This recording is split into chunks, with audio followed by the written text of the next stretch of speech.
В одной из пещер недалеко от Кракова археологи нашли человеческие кости возрастом почти 18 тысяч лет. Сначала это казалось обычной древней находкой. Такие останки находят во многих странах. Но спустя годы кости решили исследовать заново. С микроскопами, трехмерными моделями и подробным анализом каждой царапины. И тогда на костях заметили странные отметины. Мелкие порезы и сколы, которые сначала можно было принять за обычные следы времени. Но чем внимательнее их изучали, тем яснее становилась это не случайность. Их оставил человек. Намеренно. Когда ученые поняли, что произошло в этой пещере почти 18 тысяч лет назад, эта находка сразу стала одной из самых необычных в истории польской археологии.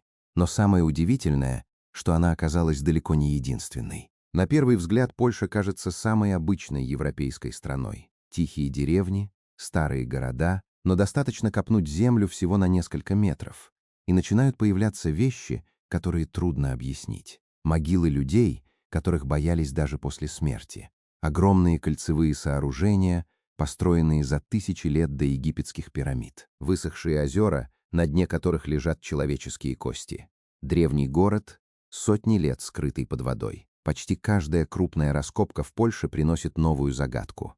Почему под землей снова и снова находят вещи, которым до сих пор не могут дать точное объяснение? И что еще скрывается там, куда археологи пока не добрались? Сегодня мы начнем с самых недавних находок и постепенно уйдем все глубже в прошлое. А в конце вернемся к той самой пещере под Краковом и узнаем, что именно увидели ученые на костях людей ледникового периода.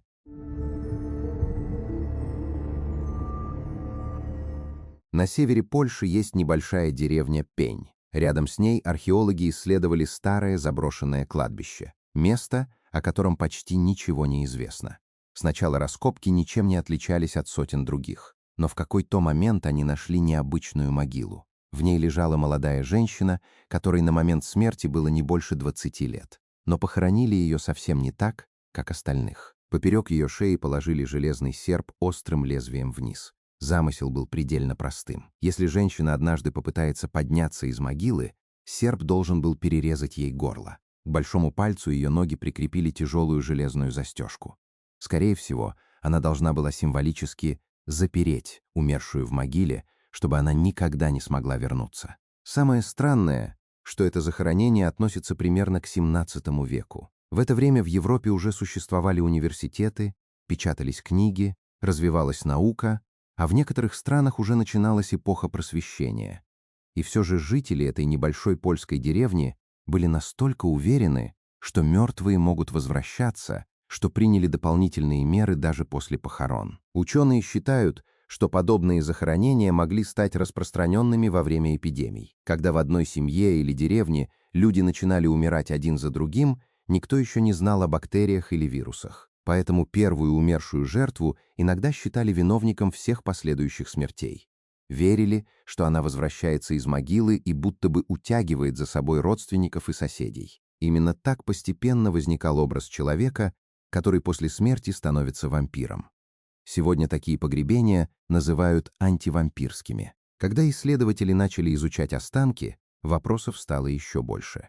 Эта женщина не была бедной.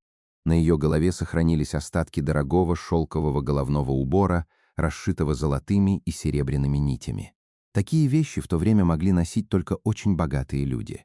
Анализ показал еще одну неожиданную деталь. Скорее всего, она приехала сюда из Южной Скандинавии, возможно, с территории современной Швеции. У женщины была деформация грудной клетки, которая, вероятно, причиняла ей постоянную боль и могла влиять на ее осанку, движение или поведение. Для современных врачей это всего лишь медицинская особенность.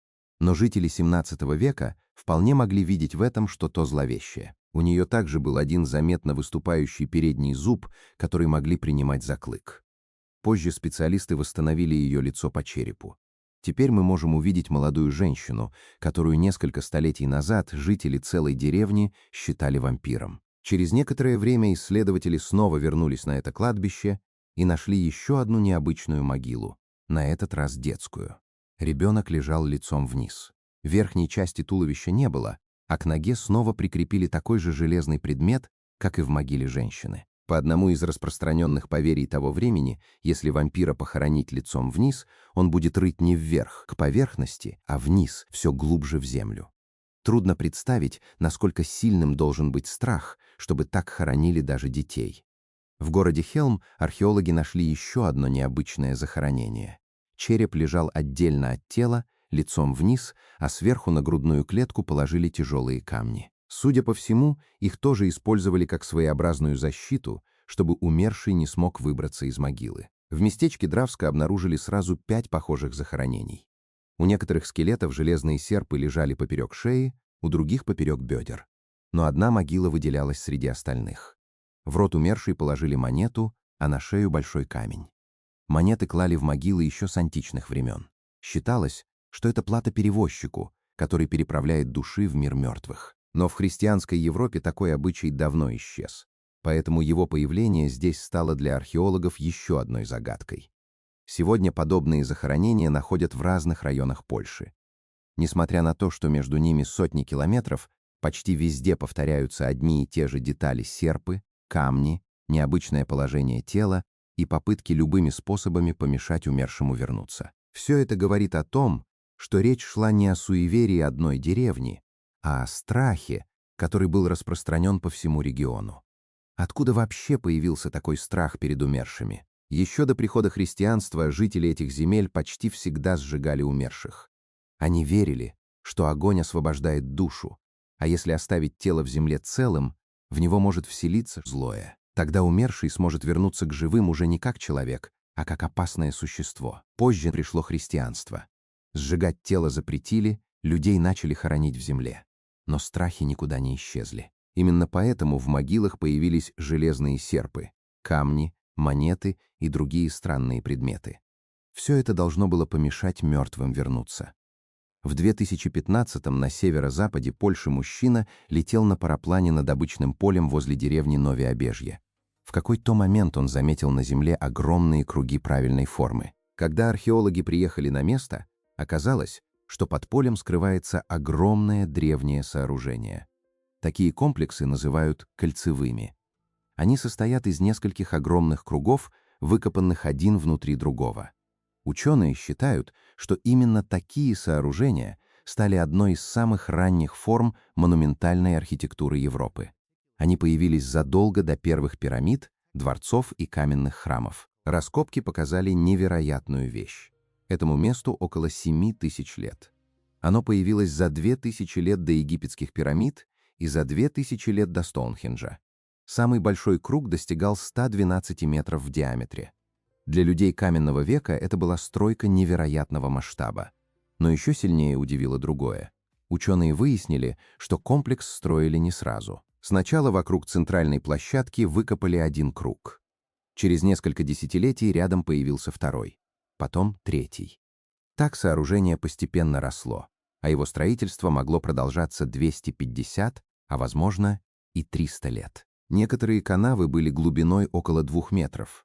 Чтобы выкопать их без техники, нужны были сотни людей и очень хорошая организация. И все это сделали люди, которые еще не знали металла и не имели письменности. В центре находилась большая открытая площадка, окруженная высоким деревянным забором. Внутрь можно было попасть только через 3 входа. Когда археологи изучили их расположение, оказалось, что все они точно направлены на точки восхода и захода солнца в определенные дни года. Значит, строители не просто копали землю. Они хорошо понимали движение солнца и специально построили все именно так. Но на этом странности не заканчиваются. Внутри многих таких сооружений археологи находят не только обычные бытовые вещи. Там обнаруживают специально закопанные предметы, кости животных, а иногда и человеческие останки. Все это говорит о том, что здесь не просто наблюдали за солнцем. Скорее всего, в этих местах проводили важные обряды, смысл которых давно забыт. Любопытно, что многие кольцевые комплексы использовали совсем недолго, всего несколько поколений. А потом люди неожиданно прекращали сюда приходить и оставляли их навсегда. Сегодня в Европе найдено около 130 подобных сооружений. Они расположены за сотни километров друг от друга в Польше, Германии, Чехии и соседних странах. Их строили разные общины, которые никогда не были единым государством, но почему-то использовали один и тот же замысел. Кто первым придумал такие комплексы и как эта идея распространилась по всей Европе за тысячи лет до появления письменности, остается одной из самых больших загадок европейской археологии. Но кольцевые комплексы были далеко не самыми большими сооружениями, которые оставили после себя первые земледельцы Польши. В западной части страны археологи обнаружили еще один необычный тип древних памятников. Из-за их размеров исследователи неофициально называют их польскими пирамидами. Это огромные земляные насыпи длиной почти до 200 метров. Их построили около 5500 лет назад. Если посмотреть на них сверху, видно, что все они имеют почти одинаковую форму. С одной стороны, насыпь широкая и высокая, а затем постепенно становится меньше и ниже, превращаясь в длинную полосу земли. Почти все они обращены широкой стороной туда, где восходит солнце. Но больше всего удивляет то, как их строили. По краям каждой насыпи видны огромные каменные глыбы весом до 10 тонн.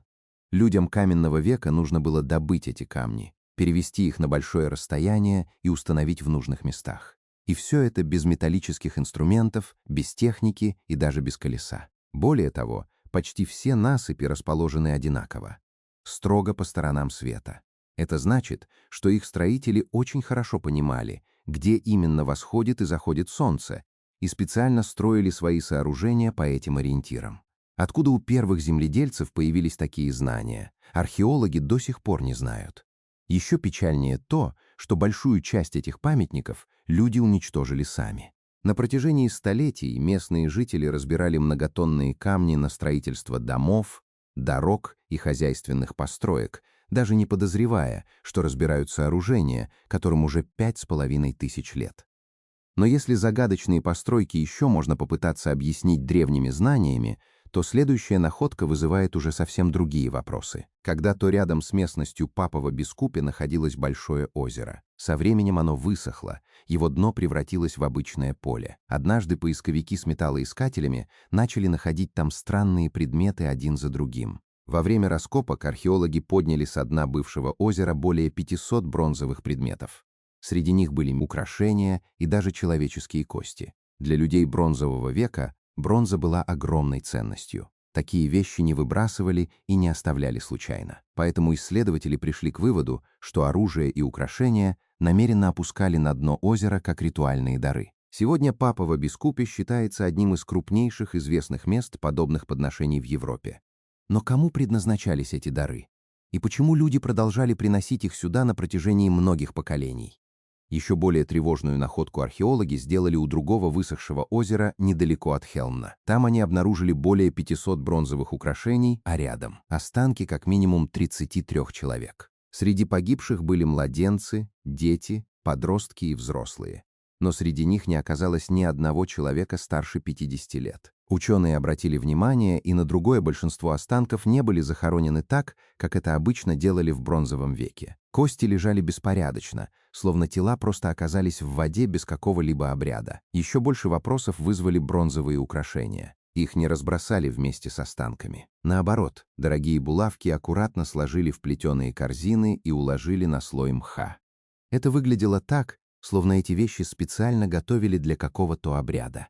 Ценные предметы были уложены с большой осторожностью, а человеческие останки оказались рядом без каких-либо признаков погребения. Именно это заставило археологов задуматься, что перед ними может быть место древних ритуалов. Но кому именно предназначались эти жертвы? И почему среди погибших почти не оказалось пожилых людей, а в основном были дети, подростки и люди в расцвете сил?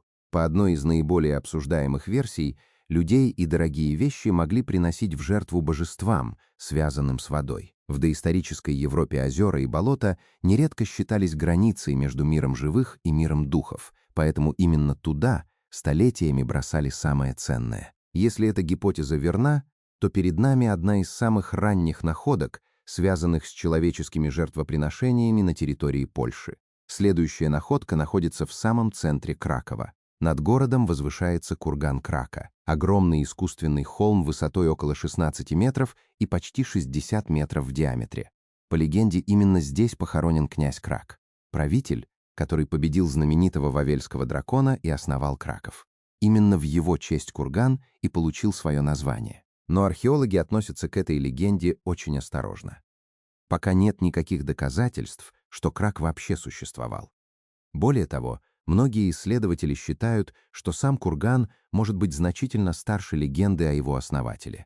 В 30-х годах прошлого века внутри холма начали раскопки. Археологи обнаружили остатки древних костров, следы деревянных сооружений, человеческий череп и скелет ребенка, лежавший всего в метре под поверхностью. Кроме того, на вершине кургана нашли остатки огромного дуба. Некоторые исследователи считают, что когда-то здесь росло священное дерево, которому поклонялись задолго до появления христианства. Все это говорит о том, что курган был не просто большой насыпью. На протяжении долгого времени сюда приходили люди, разводили огонь и проводили какие-то обряды. Сам курган остается одной из самых спорных находок Польши. Неизвестно ни кто его построил, ни зачем понадобилось создавать такой огромный искусственный холм. И это не единственный такой памятник. Всего в нескольких километрах находится еще один почти такой же холм — курган Ванды. По легенде, здесь похоронена дочь князя Крака. Но археология снова расходится с легендой. Как и курган Крака, он хранит следы древней человеческой деятельности, происхождение которой до сих пор остается предметом споров. Но даже эти сооружения меркнут перед тем, что археологи нашли совсем недалеко отсюда. В нескольких десятках километров от Кракова находится Машитская пещера. Именно здесь были обнаружены человеческие кости возрастом около 18 тысяч лет. Это были люди, жившие в самом конце последнего ледникового периода, когда на территорию современной Польши только возвращались первые охотники вслед за отступающими ледниками. Много десятилетий эти останки считались обычным древним захоронением. Но недавно их решили исследовать заново с помощью современных методов. Ученые создали трехмерные модели костей, изучили их поверхность под микроскопом и буквально восстановили историю каждого повреждения. Почти на 70% костей обнаружились следы обработки человеком. И это были не случайные царапины или трещины. Все порезы находились именно в тех местах, где при разделке отделяют мышцы от костей.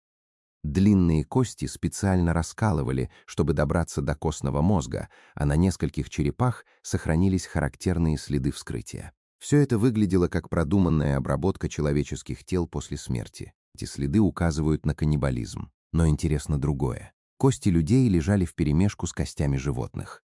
Их не похоронили, не сложили в отдельном месте и не провели никаких погребальных обрядов. Их просто бросили в пещере так же, как обычно выбрасывают остатки еды. Победители могли съесть своих врагов после битвы не из-за голода, а как часть особого ритуала, который должен был подчеркнуть их превосходство над побежденными. Археологи называют такую практику военным каннибализмом. Если эта версия верна, то почти 18 тысяч лет назад в Машитской пещере людей разделывали не ради выживания. Их тела намеренно расчленяли уже после смерти, а кости сохранили следы этих действий до наших дней. Но польские раскопки рассказывают не только о насилии и древних обрядах. Иногда археологи находят места, которые заставляют по-новому взглянуть на уровень развития людей далекого прошлого. Одно из таких мест — Бискупин. В 30-е годы прошлого века уровень воды в местном озере неожиданно понизился. Из воды показались ряды деревянных столбов. Их заметил местный учитель и сообщил об этом археологам. Когда начались раскопки, выяснилось, что под слоем воды и торфа скрывался целый город, просуществовавший здесь около 2500 лет. Торф почти полностью перекрыл доступ кислорода, поэтому древесина сохранилась необычайно хорошо. Для археологов Европы такие находки встречаются крайне редко. Перед исследователями открылся город с тщательно продуманной планировкой. Внутри деревянных укреплений стояло около 100 домов одинакового размера.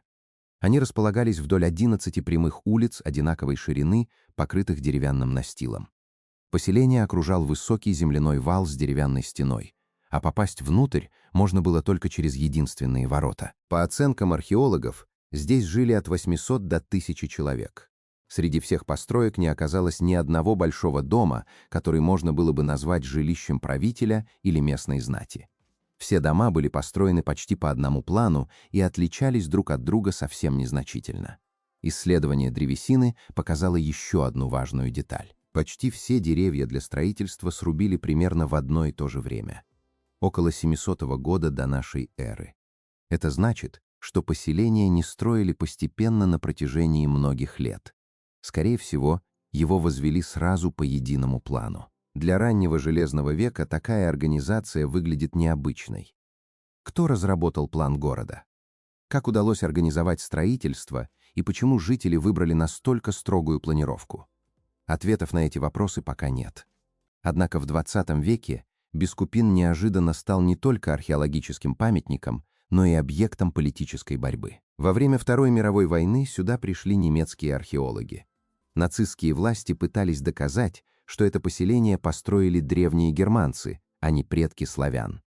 Ради этого раскопки продолжались даже во время оккупации, а результаты исследований использовали в политических целях. Сегодня Бискупин снова оказался под угрозой, но уже по другой причине. Древние деревянные постройки удалось сохранить только благодаря особым условиям под землей. Если уровень грунтовых вод изменится, дерево начнет быстро разрушаться. Получается, что археологи не только изучают этот древний город, но и постоянно борются за его сохранение, чтобы одна из самых удивительных находок Европы не исчезла во второй раз. Сколько еще таких мест скрыто под польской землей?